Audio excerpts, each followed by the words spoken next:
Hi, my name is Diana Zuniga and this is my final project video. The first question, how do I feel after rereading my autobiography? Um, all I can think about is wow, and how I am so grateful that I have the parents I have. My parents worked hard to give me and my sisters the opportunity that we have today by not staying in their country, which is in Ecuador, after everything that's going on now. Actually, if you see the news, Ecuador is struggling very hard with this COVID-19 virus, and I can only imagine what it would be like if I was living there and not here in Miami. The second question, the article and the part in the book that really touched me, and it was directly to my family and culture, I believe was part 6, the one we just did. To Love, to Be Loved, the story by Alexa. It was called What Is Going On. It applied directly to my culture and family. This story is about a 7-year-old girl that experienced her dad getting kidnapped by a Colombian tribe. This is exactly what my parents talk to me about and tell me that happens in Ecuador all the time, and I never really believed it. I think that's things that happen in movies. I never really paid attention to it.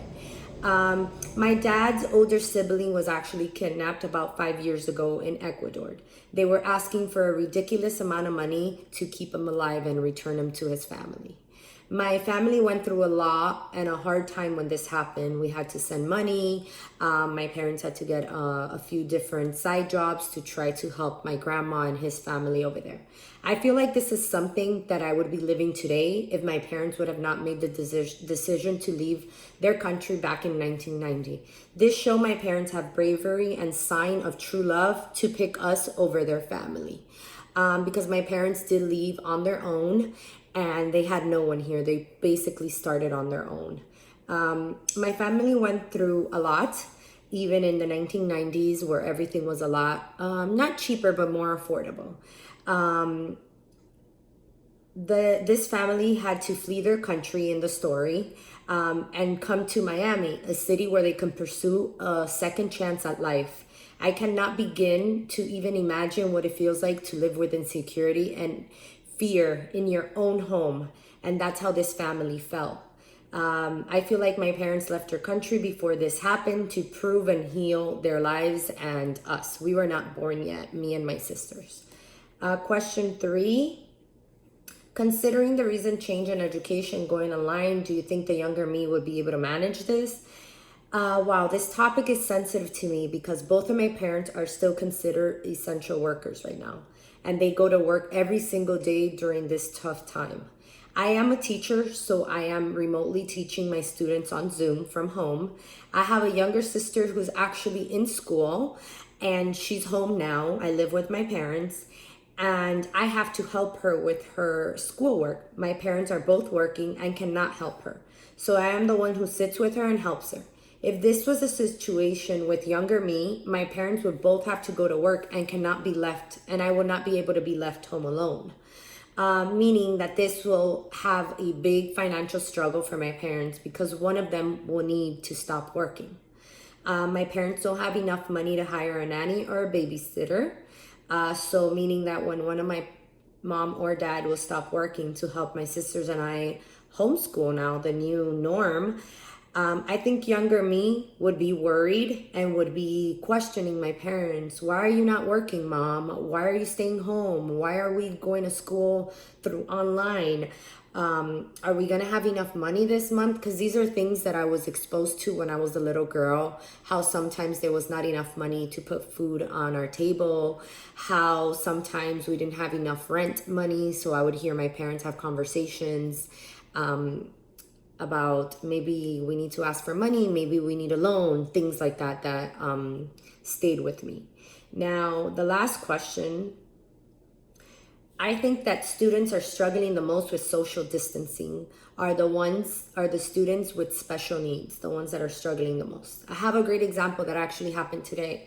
I have a child in my class that is struggling with this online learning. Every Zoom meeting that we log on to, he throws a tantrum, he cries and refuses to do any work, which I'm fine with. And I told Mom that she can leave the meeting, but she refuses to. She says that he must sit through the entire meeting or at least listen to it. I know he struggles because he's a physical learner. In class, he usually uses his body and touching. In class, he does a lot of hands-on. He's constantly moving, building, painting, doing stuff. He has a hard time sitting still, so I make modifications for him in my classroom. But at home, sadly, we all have to face a screen at all times to see the PowerPoint that I have created, to look at a video. So I've tried a few things with him. I have him stand up in front of the computer. Every 5 to 10 minutes, I have him do a Go Noodle video where he's moving around and dancing. But sadly, that's not enough because he has limited materials at home. He's not handling it very well, and I'm pretty sure there's a lot of other students that are not handling it well either. After the meeting, he had his mom FaceTime me, and he apologized, and these were his words: "I want this to be over. I miss you, I miss my school, and I don't like going to school through my iPad. I like it when I walk into class and I get to hug you every morning and see my friends." Honestly, when he told me that, it made me almost want to cry because I can almost see what he's going through. He's frustrated. He doesn't like it. But this is his new norm for now, hopefully not for long. And I told him I hope we can see each other soon.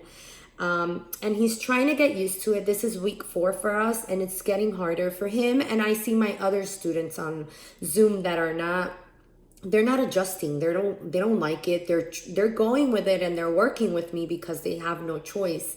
But it just gets worse throughout the week. Well, thank you for watching. Bye.